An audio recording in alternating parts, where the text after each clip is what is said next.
Kozhikode train തീവെപ്പ് കേസുമായി ബന്ധപ്പെട്ട് കസ്റ്റഡിയിലുള്ള ആളുടെ വിവരം ചോരാതിരിക്കാൻ തികഞ്ഞ ജാഗ്രതയോടെ അന്വേഷണ സംഘം. തീവ്രവാദ വിരുദ്ധ സ്ക്വാഡിന്റെ കസ്റ്റഡിയിൽ പ്രതി ഇല്ലെന്ന് IGP വിജയൻ കോഴിക്കോട് പറഞ്ഞു.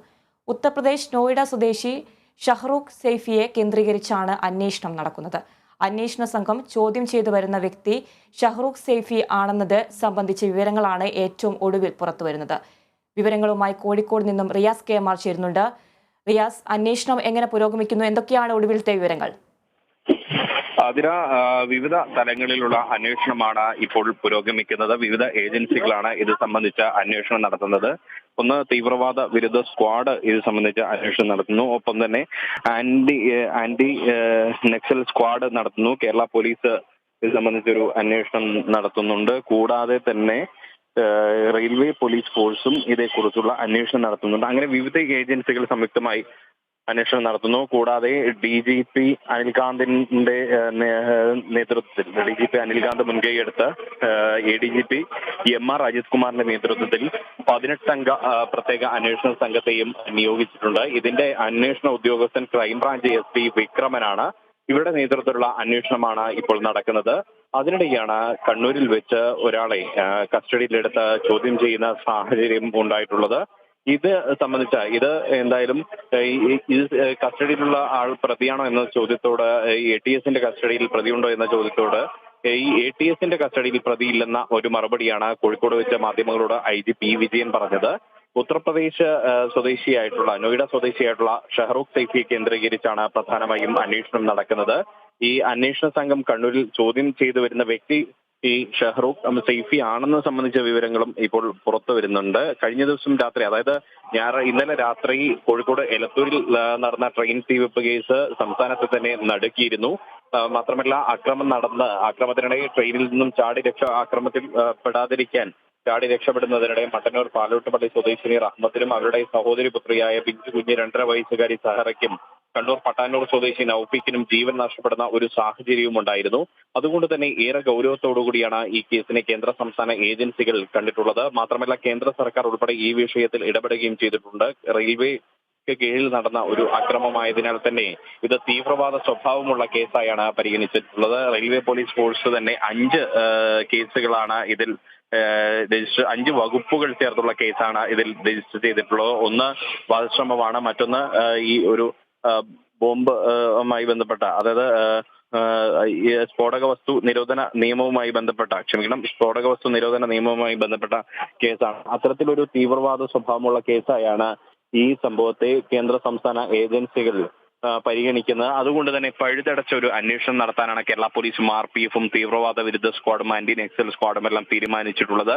കൂടാതെ ഈ സംഭവം നടന്ന റെയിൽവേ ട്രാക്കിനരികിൽ നിന്നും എലത്തൂർ റെയിൽവേ സ്റ്റേഷനിൽ നിന്നും ഏകദേശം 150 മീറ്ററോളം മാറി ബാഗും അതിനകത്തെ മൊബൈൽ ഫോണുകൾ ഉൾപ്പെടെയുള്ള മറ്റ് സാധനങ്ങളും കണ്ടെത്തിയിരുന്നു. ഇത് കേസിൽ ഏറെ നിർണായകമായി മാറിയിട്ടുണ്ട്. അങ്ങനെ ലഭിച്ച മൊബൈൽ ഫോൺ കേന്ദ്രീകരിച്ച് നടത്തിയ അന്വേഷണത്തിലാണ് നോയിഡ സ്വദേശി ഷഹ്റൂഖ് സൈഫിക്ക് സംഭവത്തിൽ പങ്കുണ്ടെന്ന നിഗമനത്തിൽ അന്വേഷണ സംഘം എത്തിയത്. ഈ ലഭിച്ച മൊബൈൽ ഫോൺ ഏറ്റവും അവസാനമായി മാർച്ച് 31 സ്വിച്ച് ഓഫ് ആക്കിയിരുന്നത്.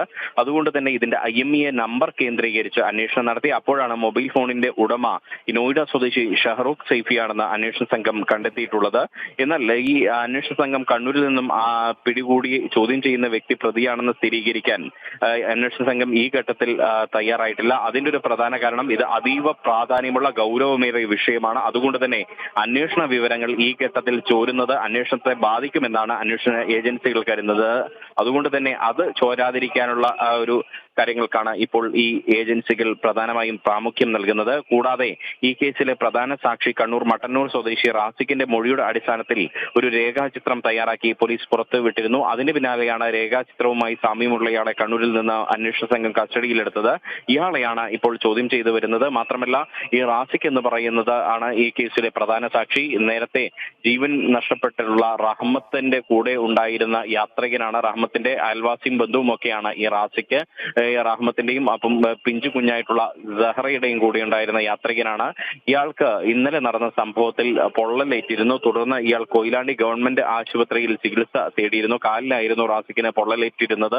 റാസിക്കിന്റെ മൊഴി പകർപ്പ് നേരത്തെ തന്നെ നമുക്ക് ലഭിച്ചിരുന്നു.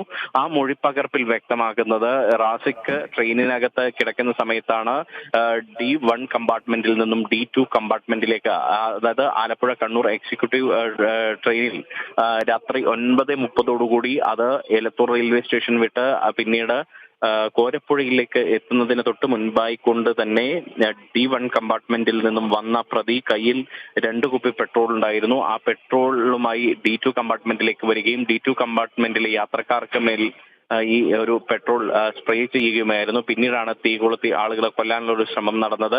ഇതിൽ ആ കമ്പാർട്ട്മെന്റിലും കേടുപാടുകൾ സംഭവിച്ചു. 9ഓളം ആളുകൾക്ക് പൊള്ളലേറ്റ് പരിക്കേൽക്കുന്ന സാഹചര്യം ഉണ്ടായി.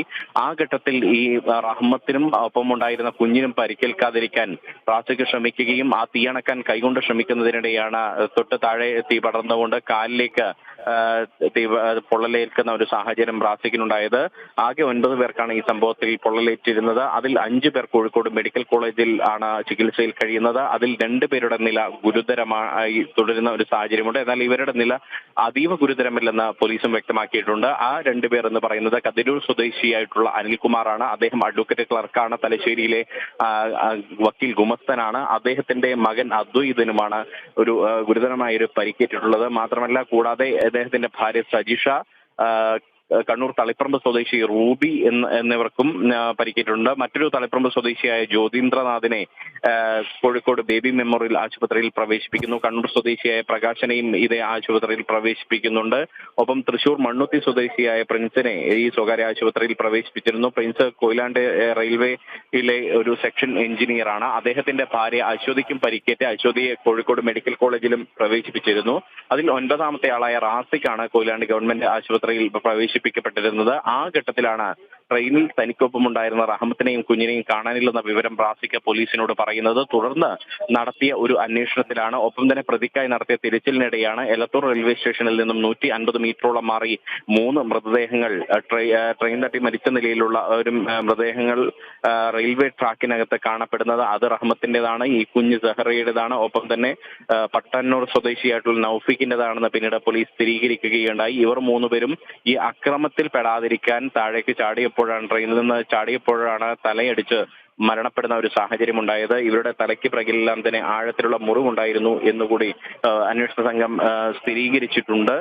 അങ്ങനെ ഈ അന്വേഷണം നടക്കുന്നതിനിടയിലാണ് ഒരു ബാഗ്, നേരത്തെ പറഞ്ഞതുപോലുള്ള ബാഗ് കണ്ടെത്തുകയും അത് കേസിൽ നിർണായകമാകുകയും ചെയ്തത്. അതാണ് ഈ നോയിഡ സ്വദേശിയിലേക്ക് കാര്യങ്ങൾ കൊണ്ടുചെന്ന് ത് എന്തായാലും പോലീസിന്റെ നേതൃത്വത്തിലും ഒപ്പം തന്നെ RPFന്റെ നേതൃത്വത്തിലും തീവ്രവാദ വിരുദ്ധ സ്ക്വാഡിന്റെ നേതൃത്വത്തിലും ആന്റി നക്സൽ സ്ക്വാഡിന്റെ നേതൃത്വത്തിലുമെല്ലാം പ്രത്യേകം അന്വേഷണങ്ങൾ ഇപ്പോൾ പുരോഗമിക്കുകയാണ്. പ്രതിയെക്കുറിച്ചുള്ള കൂടുതൽ വിവരങ്ങൾ ശേഖരിക്കുന്ന ഒരു പ്രവൃത്തിയിലാണ് ഇപ്പോൾ അന്വേഷണ സംഘമുള്ളത്. ഇന്ന് എന്തായാലും മിക്കവാറും നാളെയായിരിക്കും പ്രതിയെക്കുറിച്ചുള്ള വിശദാംശങ്ങൾ ഈ അന്വേഷണ സംഘം പുറത്തുവിടാനുള്ള ഒരു സാധ്യത. അതിനു മുൻപ് തന്നെ ഒന്നാമത് കേന്ദ്ര സർക്കാരിനെ ബോധ്യപ്പെടുത്തേണ്ടതുണ്ട്. കേന്ദ്ര സർക്കാർ സംസ്ഥാനത്തോടുൾപ്പെടെ ഇക്കാര്യത്തിൽ റിപ്പോർട്ട് തേടിയിട്ടുണ്ട്. റെയിൽവേ മന്ത്രാലയം പ്രത്യേകിച്ച് റിപ്പോർട്ട് തേടിയിട്ടുണ്ട്.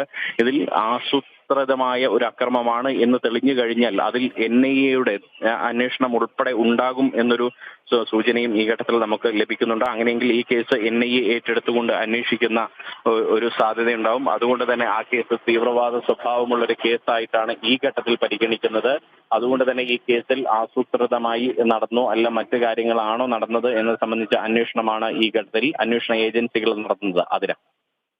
റിയാസ്, അതുപോലെ തന്നെ ചികിത്സയിൽ കഴിയുന്നവരുടെ ആരോഗ്യനില എങ്ങനെയാണ്? അതിനെക്കുറിച്ച് എന്തെങ്കിലും കൂടുതൽ വിവരങ്ങൾ ലഭിക്കുന്നുണ്ടോ?